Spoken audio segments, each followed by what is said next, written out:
Dr. Jerath, thank you for joining us at the Times of India. Thank you very much, Abhinav. It's very nice to be here. Sure, so let's start right from the beginning. You have done your schooling in Chandigarh. After that, you moved to IIT Bombay. And after that, you moved to the US, where you've done your PhD and now you're a professor at Columbia. I'd love to understand how you made the journey or switch from computer science to being a professor of marketing. Yes, Abhinav. So let me first start off by thanking again. Times of India is a publication, a news source that I've been relying on, since I was a little kid, as you said, in Chandigarh. So it's great to be here and to talk to you and to the Times of India. So as you said, I grew up in Chandigarh, and there I had a wonderful childhood. I do believe that one of the most valuable things one can have in their life is a good early schooling, and I had that. It was at a school called St. John's High School, which is a wonderful school, and still I'm in touch with it. And I really have my parents to thank for that, for giving me that solid grounding. So growing up in Chandigarh, after that, as you mentioned, I went to IIT Bombay for a computer science degree. So that was a BTech in computer science, and it was basically when in the computer science degree, what I was doing was really data mining and machine learning and artificial intelligence.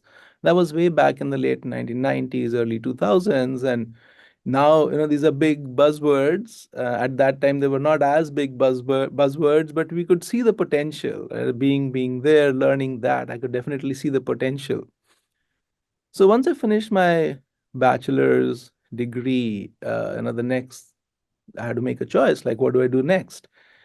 And what I really wanted to do was sort of continue doing what I was doing, but in a more applied setting. So in a more and what motivated me were problems in business. And as I said, already at that time you could see that technology is going to be influencing the world and business specifically in a very big way. So, a friend of mine who I still thank to this day, he suggested, why don't you look at PhDs in a business school? So I did some research, and I found that that was actually a really good idea. So I applied to various ones, but I ended up at the Wharton School at the University of Pennsylvania. And there I was in this department called Operations and Information Management. So now that was a department that actually gave me all options in the sense that I could do operations research or operations management or information systems, which is really data mining and artificial intelligence. A good part of it is that. So I could basically continue doing what I was doing, as I said, in a more applied setting, right? Or I could branch out to other things, other subjects studied in the business school. And one of them was indeed marketing. So coming from a very technical background in a IIT, which is obviously about technology, when I went to the business school, again, I could transfer my technical skills, but at the same time, I was exposed to a lot of new things, really from the social sciences like economics and marketing. And there, when once I was at Wharton, I started exploring all of this, and I came in touch with two amazing professors in marketing, who then became my co-advisors. So they were Dr. Peter Fader and Dr. John Zhang, and they really showed me, how my skills could be used in answering questions in marketing, which is exactly the kind of thing I was looking for. And marketing, I find it as to be a very interesting field because, as you know, there's a lot of data, there's a lot of AI and all that stuff in it right now. There's a lot of economics that comes into play. There's psychology and sociology, all that. I don't do the psychology and sociology part. I really value it because it helps in sort of a more well-rounded and coherent understanding of the world around us. So I thought that marketing is one field that is, again, offering me a very well-rounded and a very complete picture of things that I want to study, which is exactly where I really wanted to be. So even though my PhD was in operations and information management, all my dissertation work was in marketing. And after that, I went to the marketing academic job market, and I got my first position as a professor was at Carnegie Mellon University in the Tepper School of Business. Once again, you'll see I had other great options at that time, but Carnegie Mellon was one of those places that's really well known for its technical prowess and its technical the side of things. At the same time, it is very well known for its economics and its business school. Again, I landed up at a place which really combined the two really well, and I think did justice to my skills and my interests. And so I spent 5 years there, wonderful 5 years, and now I'm at Columbia, which has its own beautiful things, like it's a bigger school. It's a very big school, right? We have one of the biggest marketing departments, of which now I am the chair, actually. And it's in New York, where so many things happen. It's a center of business, which is part of the tagline of Columbia Business School, which is at the very center of business. So, so again, this is really sort of my transition. I'm very happy to be where I am right now. What I'm studying is basically digital marketing and retailing. And both of these, as you know, are going through a lot of changes, especially in the last few years. And there's just so much to study that and to understand that motivates me and keeps me going every day.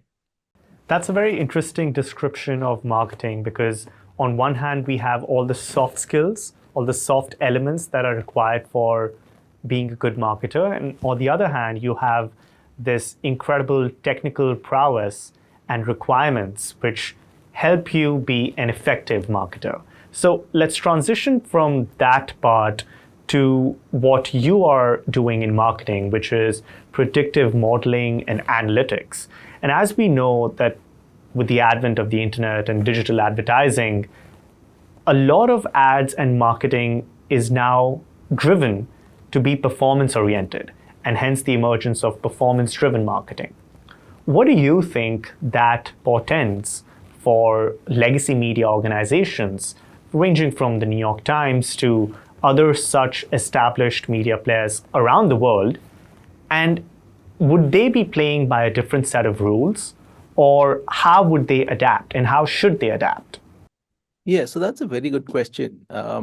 First of all, let me start off by saying that performance measurement is a good thing, right? But not necessarily always a good thing. Yeah. Why I say that is because I think you sort of hinted at this in your question itself, that maybe sometimes what you can measure is short term only and narrow, right? And so while it's great to measure that, one should not lose sight of the bigger picture, right? Which is that, again, if you go back to marketing, it's about um, influencing a consumer, persuading a consumer, right, to maybe buy a product or service, right, and obviously creating a good product or service first, and then influencing them to buy that, right, and that doesn't happen just through performance marketing kind of things, where performance marketing, maybe we should define performance marketing when we think of it as, maybe internet ads. It could be search ads, display ads, which the outcomes of which can be tracked better than legacy media, like I say, TV, radio, print, and so on, right? And so people are, in some sense, doubling down on that for the last few years. But actually, if you really look at the trends, maybe in the last 5 years, up to the last 5 years, that was happening. In the last few years, people have actually realized that you still have to start off with, first in influencing a consumer at a very high level. So what I mean by that is I bring up the idea of a consumer purchase funnel, which is that if you want a consumer to, let's say, purchase your product, it doesn't happen sort of immediately. You first have to make the consumer aware, and then you have to make them interested in your product. Once they're interested, they'll find more information.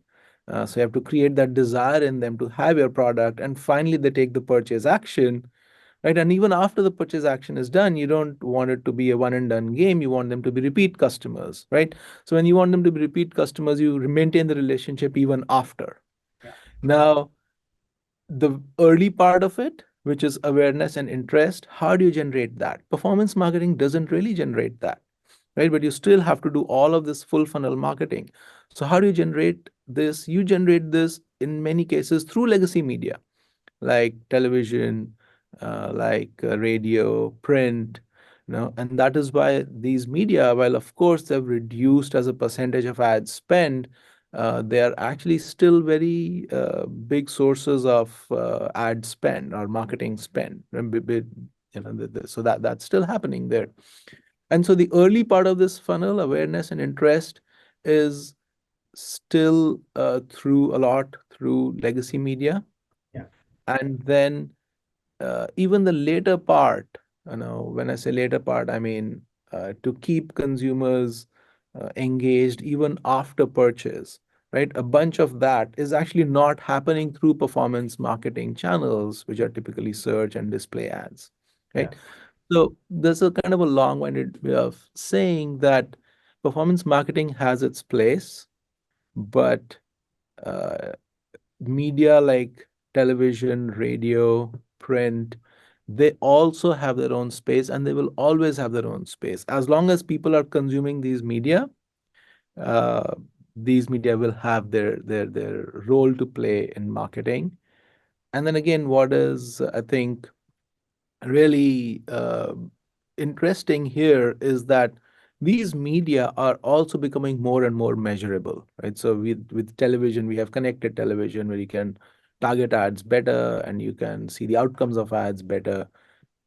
Even on radio, or if you call it audio in general, we have podcasts, and podcasts are also becoming more and more sort of like digital media, really, where you can earlier you had to record ads in a podcast and it would play with the podcast, but now you can insert ads in the middle of a podcast based on what that particular person is interested in, what which you have inferred by their data from various other sources, right? So there is some convergence here, but the idea of full funnel marketing is still very important, and a lot of that happens through traditional media. So I'm one of those people who believes that legacy media, suitably updated with technology, has a big role to play. It's interesting you mentioned that because even today, where we have a lot of performance driven ads and a lot of focus on how can we get the best return on our investment for the ad dollars that advertisers spend, the prestige or the impact that a front page of the New York Times or the Times of India has is still very much there, even though it's something that is quite immeasurable.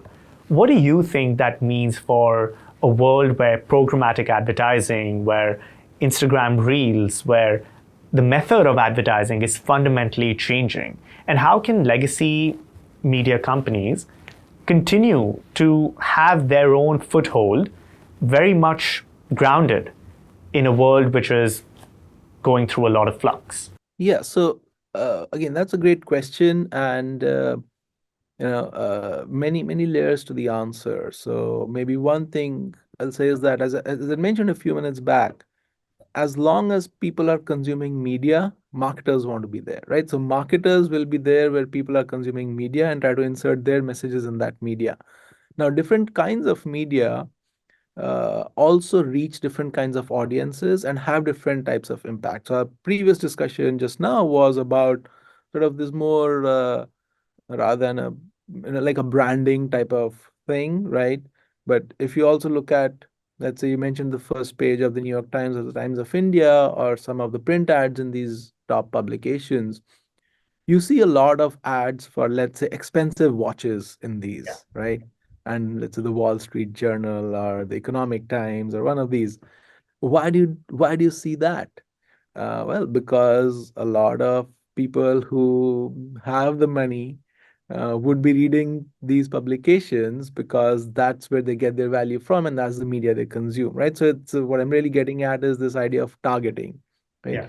So uh, so so so again, this I think it's difficult to see how you can make a TikTok reel that will reach the richest people which would be for a watch that costs tens of thousands of dollars, right? I think it just doesn't fit.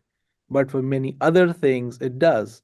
But at the same time, it doesn't mean that social media is not useful for these companies either, right? So one way to think about it is that there are different types of media that are consumed by people, and every company has to decide which of these media channels are best suited for them, really on two dimensions, like who's consuming this media and who and you know can they target, like can they create that the content for that kind of medium, and do they want to, and can they target people um, through that.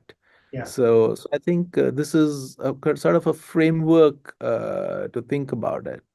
I And the other thing I'll say is that, yeah, just to complete my thought, the other thing I'll say is that companies like you mentioned the New York Times and the Times of India, they have to, and they obviously are doing this, that they're creating content for print, obviously, but also creating content for, the mobile channel and for websites and so forth. So you, as a company, it's also your responsibility to reach out to consumers through the channels that they want to consume your media on. Yeah. And I think if a legacy media company knows of the kinds of customers they're able to address from their own specific forms of media and they double down on that, that's a far more effective strategy for ring fencing them against the onslaught of digital media and advertising.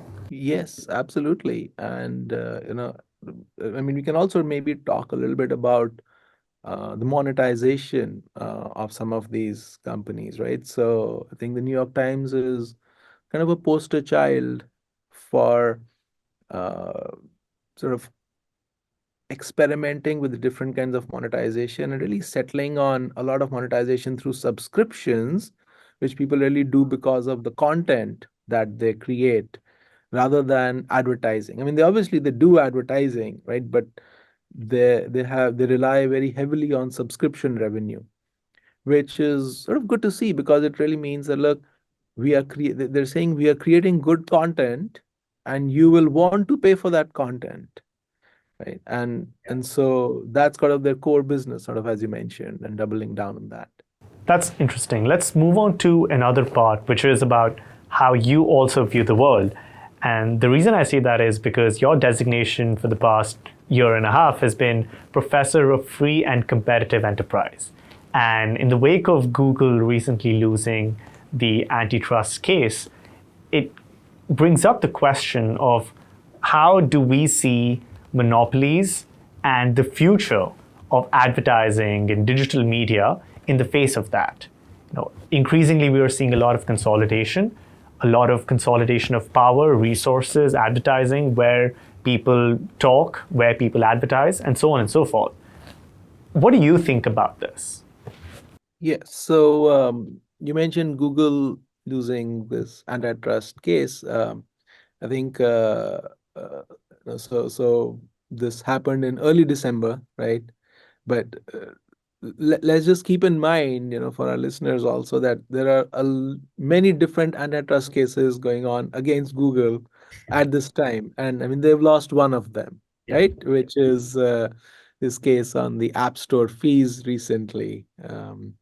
So that's the one. The others are still being litigated, right? So I think it's important to distinguish. And I've also had the honor of serving as an expert witness in one of the very important cases that Google is facing, which was it was sued by the U.S. government, specifically the Department of Justice, for illegal maintenance of monopoly in its search space, and it's for its search engine and for search advertising.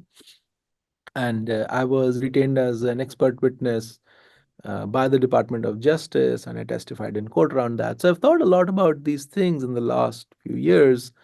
Um, I feel that yes, you're right that consolidation is happening, or at least is being attempted. Even, so today is December 21, 2023. Just yesterday, there was news that Warner Brothers Discovery and Paramount are thinking of merging. Right? They've had some initial talks. And then that raises all kinds of antitrust issues because monopolies can be misused in some sense, right? So it's so again in the US, it's not illegal to have a monopoly or to be a monopoly, but it would be illegal to misuse a monopoly or illegally obtain a monopoly, Yeah. right?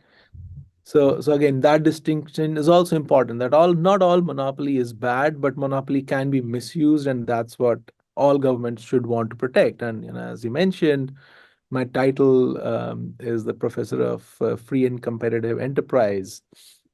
And it's really the full title is Arthur F. Burns Professor of Free and Competitive Enterprise. And Arthur F. Burns was a past chair of the Fed of the US. So it's a big honor to have that chair. Um, but coming back to your question, I think consolid there's been a lot of research around this in economics. And what people have found is that monopolies in general uh, would end up in a situation where they would end up misusing in some way or another. And again, I'm not saying that every monopoly is doing that, right? But there is incentive to start doing that. And that's why competition is good. But also, if you look at, let's say, innovation, right? That does innovation happen more in a monopoly or in a competitive setting? There is some very good research there, which has also shown that actually innovation happens best when there are a few competitors in the market, but not too many and not too few, right? There's just sort of a Goldilocks spot there, a Goldilocks zone there. Why? Because due to competition, you want to innovate and sort of get the market, right? But if there are too many people in the market, well, then the profits that you can get from your innovation are not too high, Yeah. right? So the incentive to innovate then would be less. And if there's like nobody that you're competing with in your complete monopoly, well, then there's nobody that you're competing with. So your idea or your desire to innovate, your incentive to innovate would also be less, right? So there is this sweet spot of sort of a few firms in the market that typically generates sort of the most innovation and just the right amount of competition. And do you think we're in that state right now? Well, I mean, I think that's a very complicated answer. It would depend by industry, it would depend by um, country, by geography, right? So I think it's a very difficult to give a general answer to that, but I think governments are realizing that big tech has become really big all over the world. You look at again, one of my expertise is retailing and specifically e-commerce and online retailing. And you look at any geography in the world, there is just one or two at most top retailers that have a lot of market share, right? So when I say market share, it's e-commerce market share, right? So in the US, it's Amazon. In India, it's Amazon and Flipkart mainly.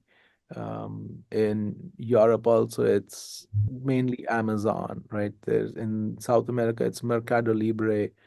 In Africa, I think it's Jumia.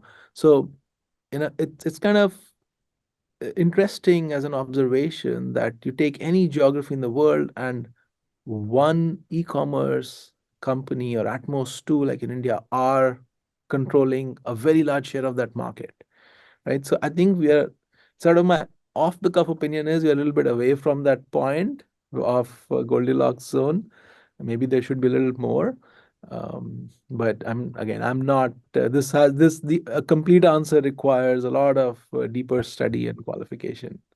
Let's move to the two buzzwords, of course, that are doing the rounds: generative AI and machine learning.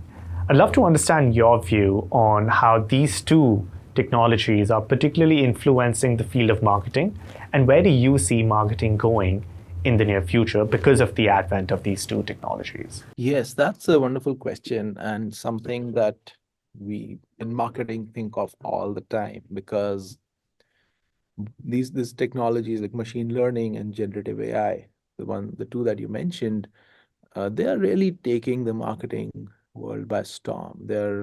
What's really happening is that tasks that were earlier quite complicated to do, are now significantly easier with these technologies. Again, this is still early days, but you already see evidence for that, right? So that's what's happening, that things are much easier and some new things can also be done. So let me give you some examples, right, of benefits, uh, which will be of a nature that, yes, more and more generative AI is being used, but is it really hurting each and every player, or is it going to lead to loss of jobs? Maybe not. This is obviously something that people are worried about. And the answer is sometimes yes and sometimes no. But one thing that can be done, for example, is for email, right? So a lot of companies, let's say they have a roster of customers, they reach out to them through email, right? Now, what has been done until now is, let's say you have 1,000 different templates, right? And you have tens of millions of customers, and AI and machine learning were used to just match the customer to the right kind of template and then send them that kind of email. So that was already called personalized, right?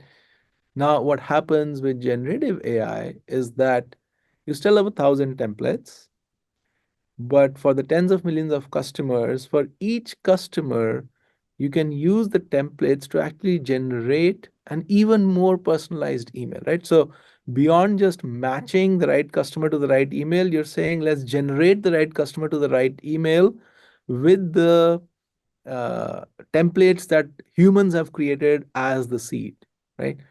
And the quality of all of these automatically generated emails may not be as high as the quality of the template that a human created, but the personalization makes it an overall, makes it a good bet to use generative AI and do that, right? So really what I'm highlighting here is there's this trade-off between two dimensions.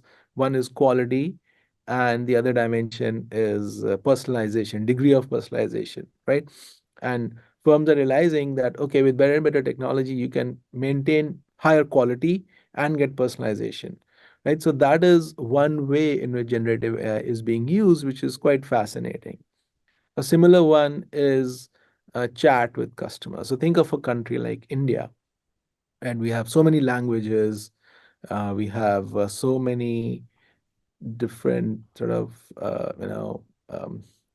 in languages and sort of modes of communication. But let's restrict to chat. It would be very difficult. So let's take a dialect of a particular language spoken in a small geography. It is not possible to create without generative AI a chat agent that talks to this small group of people. When I say small, I say, let's say, a few lakhs, right, to the small groups of people in their language, right? Because it would just not be cost efficient for a firm to employ people who know that language and speak in that dialect and so forth. But with generative AI, you can actually do that. Okay? So the chat agent is really learning from some other language. It could be Hindi, it could be whatever, right? But translating in real time into the dialect of the small set of people, right? And so they get better service again. So once again, you know, no, in some sense, a job hasn't been lost, right? But a better customer service has been created. So these are just two examples of generative AI. And then another one would be ad copy design, right? That or you want to make an, let's say even for internet advertising, banner ads, you want to have ad copies. There could be many different ad copies, which humans have created, but with generative AI, you can use them as seeds to generate even more. That's right. I think one of the things that's also coming to mind is how Red Bull, for instance, has been a very interesting marketing company. And the reason or the way they got their marketing through was how they would have these empty cans outside clubs and bars in various countries. And that would create the buzz that the Red Bull with vodka mixing is something that is a combination that is quite good. And that's how their marketing cycle took off. And the reason I mentioned this is because you mentioned email, you mentioned chat, you mentioned India. And what I'm curious about is the forms of marketing that are effective in various contexts. So, what's effective in India might not be effective in the US. Similarly, what's effective in the UK might not be effective in Brazil. I'd love to hear your thoughts on how digital marketing and marketing in general are context dependent and whether it makes sense for companies to evaluate marketing or to do marketing from the perspective of a central function or from the perspective of context and location dependent function. Again, that's a very nice, very important question, right? So world is becoming more and more globalized in some way, right? Where brands from one country want to sell in another country. And so this question obviously comes up, right? Yeah. That think of a company entering India, right? Which is, let's say, originally based in the US. How should this company manage itself and specifically its marketing, to your question? And I think there is good evidence and kind of intuitive to say that you have to understand the local market. You have to adapt. You cannot say, oh, this worked in a different geography and I was so successful. I'm just going to come to a new place and do exactly the same thing. It just doesn't work that way. So I think there are two main reasons why. So one reason is that in the end, you are selling to humans, you're selling to customers, and customers are different. They have different social norms, social values, they have different ways of living in different geographies, right? And so you can't just take one approach and just put it on the other side, because then the new market will feel that something is being imposed on them rather than being offered to them as something of value, right? So I think so that really is a very important dimension of the people itself, because in the end you're selling to people, so you got to understand people, and people are different across the world. The other is the infrastructure and capabilities that are available. You could do business, in one way in a particular part of the world or even a particular part of the country because infrastructure there is of a certain kind. Maybe it's very good, right? In a different part of the world, you may not be able to do that in the same way because the same capabilities do not even exist. So what you might have refined over decades in one area or in one geography is just not transferable to a different one. And so again, you have to adapt. I think one example that can be given here is of Amazon, again, which has a certain way of working with third-party retailers and a certain way of shipping through sort of lots of central warehouses to different parts of the country, which is really enabled by the fact that the infrastructure is available, let's say in the US or in Europe, to do that, right? In India, it's quite different. So Amazon has changed its strategy there, and they're partnering even with Kirana stores and many other small third-party sellers who are getting commissions on basically helping Amazon deliver or sell, right?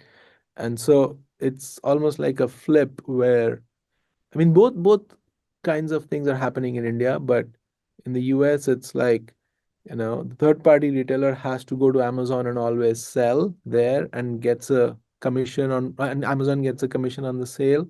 While in India, in many cases, Amazon is reaching out to these small stores that are very localized, right?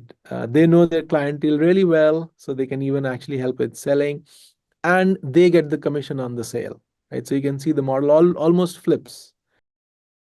That's a that's a very interesting dynamic because what applies in one geography may absolutely be the opposite of what would be effective in another geography. Yes, and companies have to realize that. I think in the car brands in the auto market, a number of, I think, US brands that had just entered India and thought that, oh, we have US cars and we'll sell them in India and people will buy them like hotcakes. Well, that didn't really happen and they had to exit the market, Yeah. right? But others that built cars for, other international brands that built cars based on Indian needs, Indian roads, Indian requirements of people, of customers, have done quite well.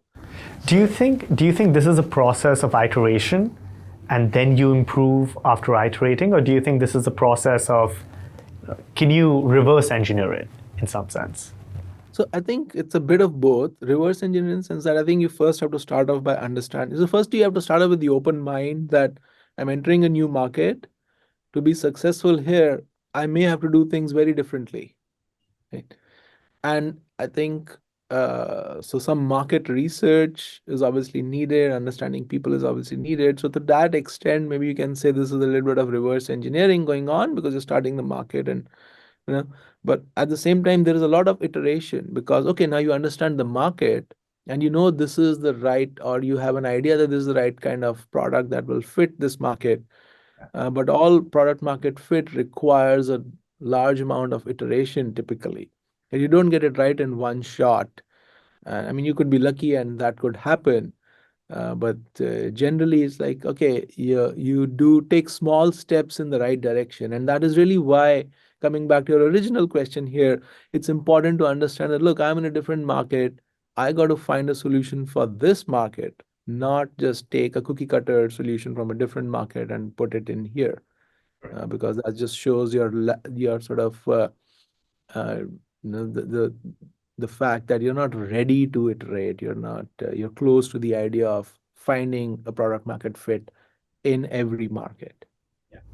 Because you're teaching marketing in academia, I'd love to get your thoughts on what the skills or technologies that a new marketer needs to develop in order to for them to be effective as the world changes very fast. So as I said, I teach marketing. I teach a number of MBA students. Every year, I teach them courses on digital marketing and retailing. And one of the challenges that I really face is that these two fields are changing very fast. If you think of digital marketing and retailing both, let's say 10 years back, the world was completely different from what it is now, Yeah. right?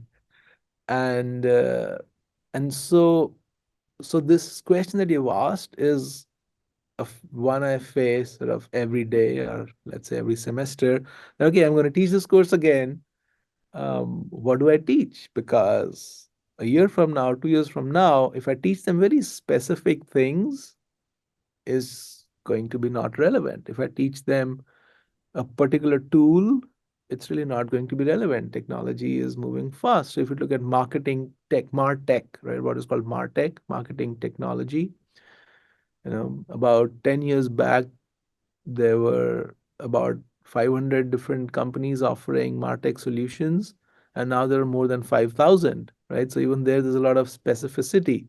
So so then that brings us to the idea that you have to teach them things that will not change. So you have to go back to some classic thinking, right? And this might sound kind of like kind of a reverse approach almost, or like not kind of surprising, but where I start is that okay, let's see how people thought about marketing 50 years ago, and that's when the idea of the four P's was created. That so four P's of marketing are product, price, place, and promotion, which is a very good framework to actually think about about marketing. So what is your product or service, right?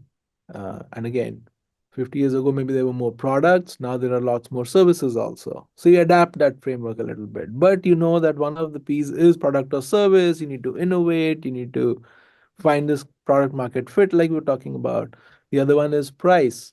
Well, price earlier, pricing strategies, I think fundamentally have not changed, but there are some new ones. For example, like subscription-based pricing for many things is now far more prevalent than it was earlier, right? So you have to think of price now. What does technology enable me to do differently from before, or how does it enable me to innovate? Similarly, on place, I could only sell online, offline, 50 years ago, but now I can sell online and I can sell on mobile phones. So I need to be present everywhere, right? And so on. So I don't want to go through all of it, but basically go back to a very classic framework and see how do you need to adapt, because the fundamentals of things, don't change that fast, or maybe don't change at all, but sort of the manifestation of those things does change. And so my effort is always like that. So one of the things so I teach the four P's, but at the same time, what I say is like, what? One thing is very different from when the four P's was created, that framework was created, which is that now we have much more customer data and we have the ability to relate to customers in real time and so forth, right? So what I append that with is, okay, we have the four P's. And let's also have this other framework, which is what I call, not just I call, I mean, what is known as the ARD framework, or acquisition, retention, development framework of customers, right? So you acquire a customer. Once you acquire, then you will retain them. Once you know that they are sort of your loyal customer and they'll do some repeat purchases, you also try to develop them. Maybe you try to upsell them, you have them become advocates for your brand, right? So then the idea is that, okay, here is the internal company things that I can do through the four P's. Here is a framework for thinking about customers, and here are all my media channels that are also evolving. But let me have these three things in place and try to find what combination of this is best for me, Yeah. right? Because that combination is going to change over time also. But the fact that there are these three things is not going to change. And so that's how, at least I try to do it, that teach the fundamentals and sort of be solid about the fundamentals and try to apply the fundamentals in new situations, in new manifestations. I really find that framework very interesting. I think as we move on to the last question that I have for you, I think I really appreciated how precise you were in articulating that the fundamentals don't change, but their manifestations do. And even as their manifestations do, the combination of the things that have manifested will also continue to change. And so at one point of time, you might have some P's that are important. At another point of time, you might have another set of P's that are important. And it's the ability to identify that in a changing world, which matters. But what matters more is that you know the fundamentals and how they are potentially likely to manifest. And so, just going off of that, as one parting question for our listeners and viewers, what would be the one piece of advice that you think the leader of tomorrow needs to be equipped with and really put in practice as they head out into a world which is rapidly changing? So that's a very sort of big and high level question, right? It can, I think I can answer it. Let me give a slightly narrow answer first and then we broaden that, right? I think at this time, what again, my expertise is marketing and I'm a marketing professor, so I'll sort of limit it in scope to that. Um, One really has to understand how fast technology is changing and how to best use that for for marketing, right? So here by technology really mean, I would say, artificial intelligence, AI is and machine learning is just everywhere. It is uh, growing really fast. It's showing its potential really fast, and a leader really has to get out of the small details and look at a high level of, this is how AI can help my company, right? So I had given a couple of examples before of, reaching out to new customers in the way that they want through a chat agent that in real time, is translating from learning from a different, maybe chat or a different corpus and translating into that dialect even, right? So things like that. This is how I can really reach out to new people, and so not just that I have better prediction of sort of what is going to happen, but how can I open up something new, so open up a new market even, right? Or reach out to new customers and really make them feel valued and happy that, oh, now I have chat in my own dialect, not just sort of I don't have to do it in like the language of choice of the company, right? Um, but so I think that is one of the main things. But again, stepping out of that little slightly narrower perspective, I think a leader really has to understand what is going to happen in the next 5 to 10 years and react for that. Now, I think nobody can predict that this is exactly what's going to happen, right? But what you can think of is that these are the forces at play which will really influence the next 5 years. So, one of the courses I teach here at Columbia is called Frontiers of Retailing, or New Frontiers of Retailing, where the idea is not so much how to run a retail operation and how to reach out to customers using data and so forth. We have other courses for that. The aim of the course, and it says it in the description itself, is to understand what are the big societal trends that will influence retailing 5 years ahead, 10 years from now, right? 5 years from now or 10 years from now. And so some of the key things that we that I discuss in that course are, one definitely is artificial intelligence and how that's gonna change things. But there are other things like sustainability, right? So this is something that people care more and more about because of what's happening with the climate, like all those problems. But in general, a bigger awareness, right? So how do I have sustainable uh, a business model that is sustainable for the company and also for the planet? So this is something that people just a leader has to think about, right? I'm not saying that the answer exists. I'm not saying that you would know perfectly what you have to do 3 years from now, but this is a force that you have to track, like what is happening on this front, right? There was the COP28 summit, right, a few weeks back, couple of weeks back. What was happening there, right? What did companies sign? So it's not so much that, oh, I have this data set and let me hire some data scientists to reach out to customers. You have to do that, right? But you also have to step out and look at a high level that, okay, 2 years from now, what should my product strategy be? Or what should my marketing strategy be? And another one is, uh, let's say, supply chain issues. Right now, again, I'm talking more from a retail kind of setting, as sort of an example, really.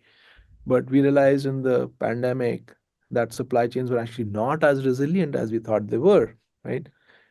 So it was, basically there was not enough redundancy built into them that if one thing failed, could we rely on something else? Now people were making the resolving the trade-off in the favor of cost, right? So cost is lower if you don't build redundancies, but then when you needed those redundancies, you didn't have them, and that also is costly in many ways to companies and to societies, right? So thinking around that is also changing. So there was a big learning there, big, Another one is that, again, reaching out to customers. How do you do that? Earlier, even 10 years back, there were a fewer channels to reach out to them, right? Maybe there was obviously television, there was internet, and so forth. Now people are always on their mobile phones, right? So it's sort of this always on and omni-channel kind of relationship that you're building with customers. And how do you do things differently? Right? Again, I'm not saying all the answers are staring us in the face or easy to find, but this is something that you have to make sure that you keep thinking about as a leader, because if you keep thinking about it all the time, then one day something will connect and the answer will strike you. And to some of our discussion earlier, you have to do iterations, right? You have to try out different things. Okay, sustainability is important. Let me try this on that. Oh, didn't work. Well, let's tweak it. Didn't work. Let's tweak it again. Oh, this resonated in the market. Now let's double down on that. So there is a sort of always a search process that you have to go through. But you, as I said, and then nobody can say this is exactly what will happen in the next 5 years. But I think it's possible to identify that these are the 3 or 4 forces I have to be thinking about in the next 5 years that'll change the market or influence the market in the next 5 years, and that positions me well to sort of leverage these changes as they happen. Well, Dr. Jerath, quite a lot of forces to think about as we think about the next few years. And the field of marketing, digital marketing, and other such connected fields are definitely going to evolve in a very different direction. But as long as you're saying, we're thinking about it, at some point, we would be able to connect things, and that's going to be the next breakthrough. So thank you again for joining us over here. This was a pleasure and so much to learn, a lot of insights. Thank you so much, Dr. Jerath. It's been a real pleasure, Abhinav. Yes, and thank you for having me. Thank you for enabling me to share my thoughts. Again, as I said, Times of India is a publication that I've sort of grown up with, and I still read even sitting here in the US. So it's good to be talking to you. Thank you.